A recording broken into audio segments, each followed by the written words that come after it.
Shorten Tamil Senior 90 words per minute, second paper. Get ready for trial dictation. 15 seconds. 10 seconds. 5 seconds. Comments.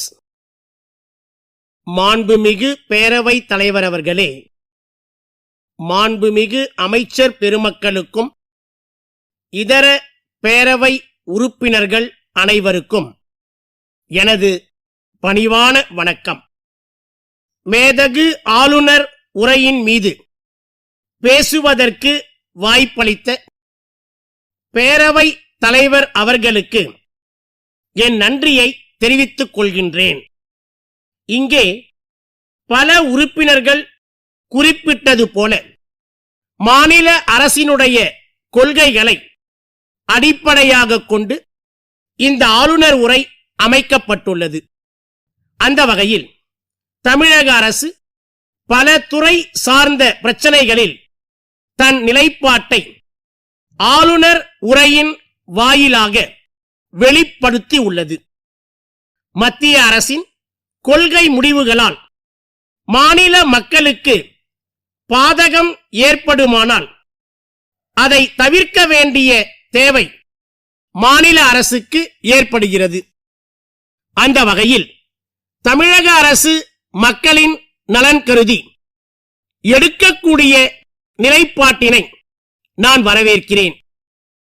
Kaveri நதிநீர் பிரச்சனையில் ஒரு குறிப்பிட்ட கால அளவிற்குள் ஆணையத்தின் இறுதி தீர்ப்பினை மத்திய அரசு அரசிதழில் வெளியிட வேண்டுமென்று உச்சநீதிமன்றம் அளித்துள்ள உத்தரவை நான் வரவேற்க கடமைப்பட்டுள்ளேன். அதன்படி விரைவில் அதற்கான உத்தரவுகள் அரசிதழில் வெளியாகும் என்கின்ற நம்பிக்கையை இந்த மாமன்றத்தில் தெரிவிக்க கடமைப்பட்டுள்ளேன்.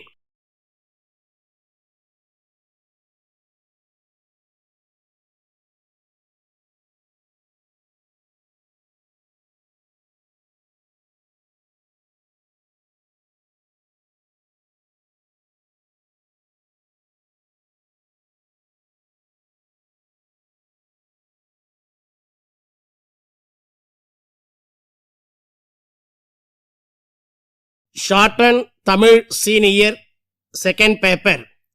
Condensation 90 words per minute.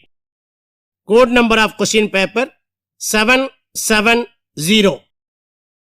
770.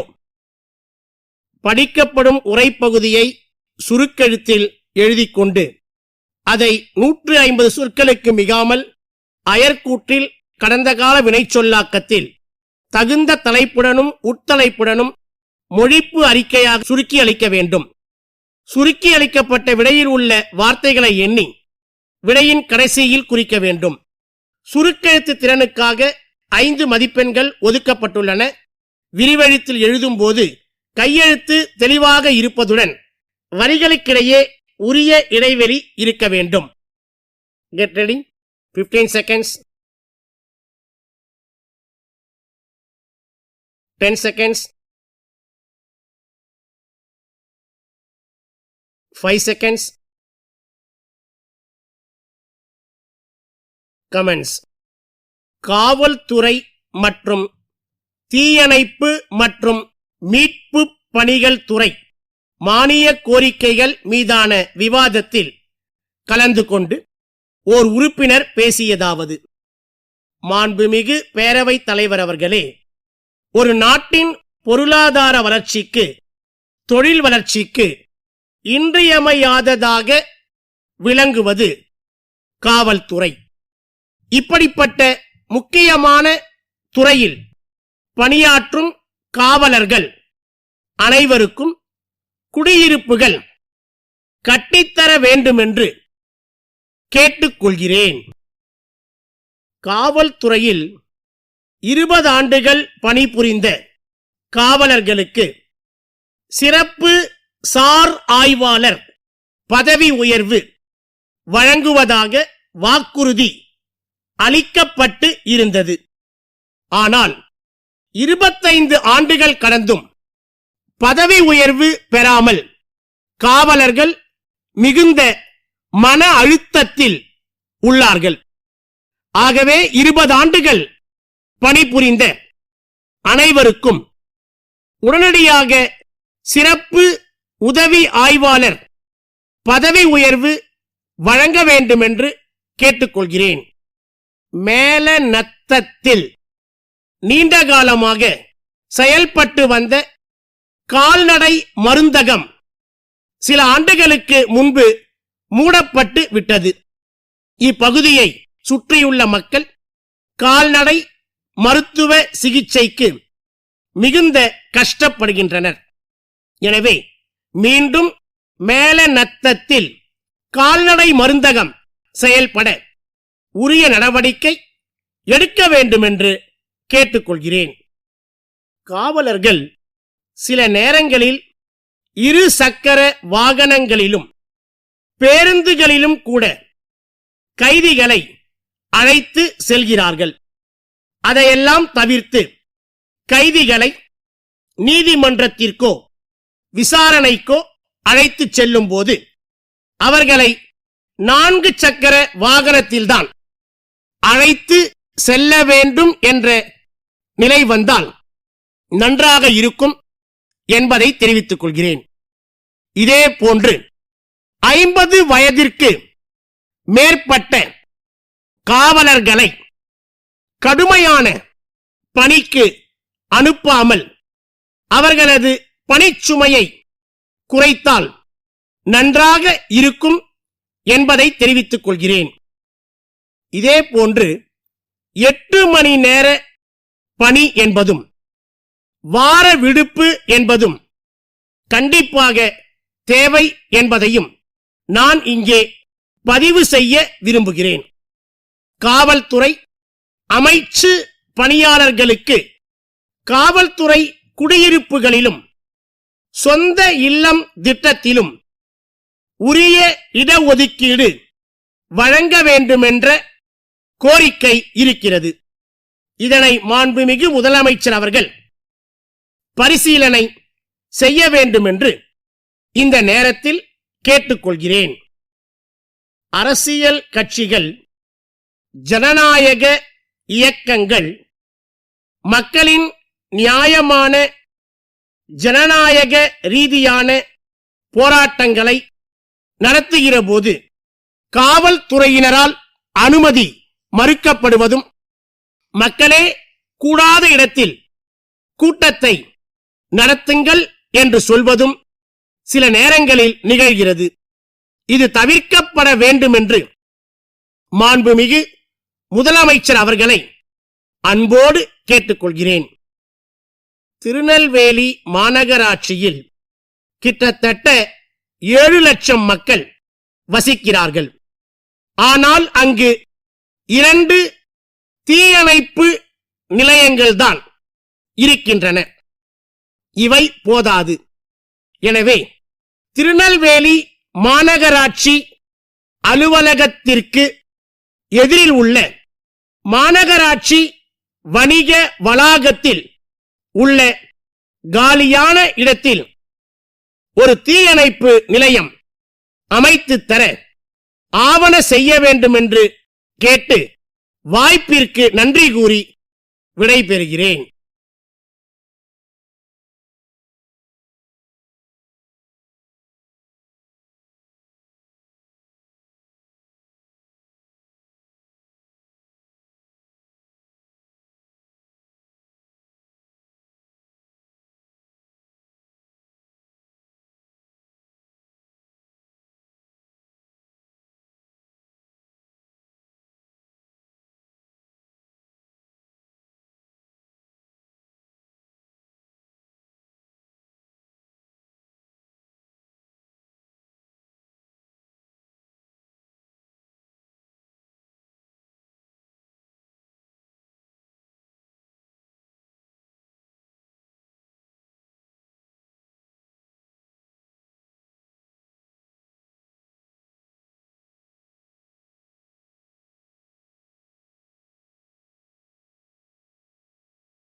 Get ready for elaboration. படிக்கப்படும் குறிப்புகளை சுருக்கெழுத்தில் எழுதிக்கொண்டு ஒவ்வொரு வினாவிற்கும் ஏற்ற வகையில் விரிவாக்க வேண்டும். சுருக்கெழுத்து திறனுக்காக 5 மதிப்பெண்கள் ஒதுக்கப்பட்டுள்ளன. விரிவெழுத்தில் எழுதும்பொழுது கையெழுத்து தெளிவாக இருப்பதுடன் வரிகளுக்கிடையே உரிய இடைவெளி இருக்க வேண்டும். 15 seconds. 10 seconds. 5 seconds. Comments. 1. பெருநகர சென்னை மாநகராட்சி பேருந்து சாலைகள் துறை கண்காணிப்பு பொறியாளரால் 4வது மண்டலம் வார்டு 39 உள்ள பழமை வாய்ந்த பழுதடைந்த பேருந்து பயணியர் நிழற்குடையை இடித்துவிட்டு புதிதாக பேருந்து நிலையம் அமைக்கும் பணியை மேற்கொள்ள மூடி முத்திரையிடப்பட்ட ஒப்பந்த புள்ளிகள் வரவேற்கப்படுகின்றன. பணிகளுக்கான மொத்த மதிப்பீடு 70 லட்சம் ரூபாய். முன்வைப்பு தொகை உத்தேச தொகையில் 1 விழுக்காடு. ஒப்பந்த புள்ளி ஆவணங்களை மே மாதம் 3ஆம் நாள் முதல் 19ஆம் நாள் வரை பெற்றுக்கொள்ளலாம். பூர்த்தி செய்யப்பட்ட விண்ணப்பங்கள் 19ஆம் நாள் மாலை 3 மணி வரை பெற்றுக்கொள்ளப்பட்டு அன்றே மாலை 4 மணிக்கு திறக்கப்படும். இது குறித்து பெருநகர சென்னை மாநகராட்சி பேருந்து சாலைகள் துறை கண்காணிப்பு பொறியாளர் வெளியிடுகின்ற ஒப்பந்த புள்ளி அறிவிப்பினை தயாரிக்கவும். 2. மத்திய அரசின் பொது நிறுவனங்கள் தேர்வு வாரியத்தால் மத்திய அரசின் பொதுத்துறை நிறுவனமான இந்திய மின்னணுவியல் நிறுவனத்தின் தலைவர் மற்றும் மேலாண்மை நிர்வாக இயக்குனர் பதவிக்கான விண்ணப்பங்கள் வரவேற்கப்படுகின்றன. கல்வி தகுதி பொறியியல் பட்டம் மற்றும் முதுகலை வணிக மேலாண்மை பட்டம். மத்திய அரசு அல்லது மத்திய பொதுத்துறை நிறுவனம் அல்லது மாநில பொதுத்துறை நிறுவனம் அல்லது தனியார் நிறுவனம் ஆகிய ஏதேனும் ஒன்றில் இயக்குனர் அளவில் பணியில் இருத்தல் வேண்டும். குறைந்தபட்ச அனுபவம் 10 ஆண்டுகள். குறைந்தபட்ச வயது 45. ஊதிய விகிதம் 2 லட்சம் முதல் 3,70,000 வரை மற்றும் இதர படிகள். விண்ணப்பங்கள் சமர்ப்பிக்க கடைசி நாள் மே 26. மத்திய பொது நிறுவனங்கள் வாரியம் வெளியிடும் விளம்பரம் தயார் செய்யவும். 3. இந்திய அரசமைப்பு சட்டப்பிரிவு கூறு 174 உட்பிரிவு 1 கொடுக்கப்பட்டுள்ள அதிகாரத்தினை பயன்படுத்தி தமிழ்நாடு சட்டமன்ற பேரவையின் கூட்டத்தை சென்னை 9 தலைமைச் செயலகத்தில் உள்ள சட்டமன்ற பேரவை மண்டபத்தில் 2025ஆம் ஆண்டு ஜூன் மாதம் 16ஆம் தேதி திங்கட்கிழமை அன்று காலை 10 மணிக்கு கூட்ட மேதகு ஆளுநர் அவர்கள் ஒப்புதல் அளித்துள்ளார்கள். தமிழ்நாடு சட்டமன்ற பேரவை கூட்டம் கூடுவது குறித்த தகவலை சட்டமன்ற உறுப்பினர்கள் உள்ளிட்ட அனைவருக்கும் தெரிவிக்கும் வகையில் சட்டமன்ற பேரவை சுற்றறிக்கையினை தயார் செய்க.